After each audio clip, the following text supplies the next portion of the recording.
السلام علیکم میرے محترم سامعین کرام، جوں رمضان کا مہینہ قریب آتا ہے، سوشل میڈیا پر حدیث کے نام پر ایک من گھڑت بات بہت زیادہ گردش کرنے لگتی ہے، اسے خوب شیئر کیا جاتا ہے، بہت زیادہ وائرل کیا جاتا ہے، جس میں یہ لکھا ہوا ہوتا ہے کہ جس نے سب سے پہلے رمضان کی خبر دی اس پر جہنم کی آگ حرام ہو جاتی ہے۔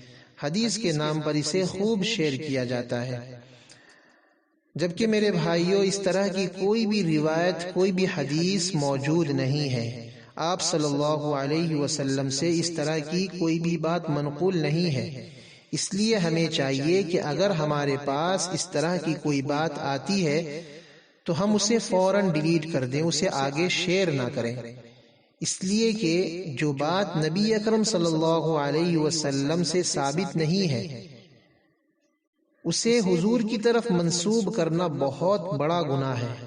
ایسے آدمی کے بارے میں نبی اکرم صلی اللہ علیہ وسلم نے فرمایا ہے کہ وہ اپنا ٹھکانہ جہنم میں بنا لے۔ تو ہمیں چاہیے کہ جو بھی چیز غیر معتبر ذرائع سے ہم تک پہنچتی ہے ہم اسے فوراً ڈیلیٹ کر دیں، اسے آگے شیئر نہ کریں۔ اللہ تبارک و تعالی عمل کرنے کی توفیق عطا فرمائے اور جھوٹی اور من گھڑت باتوں سے، افواہوں سے ہم سب کی حفاظت فرمائے۔ والسلام علیکم۔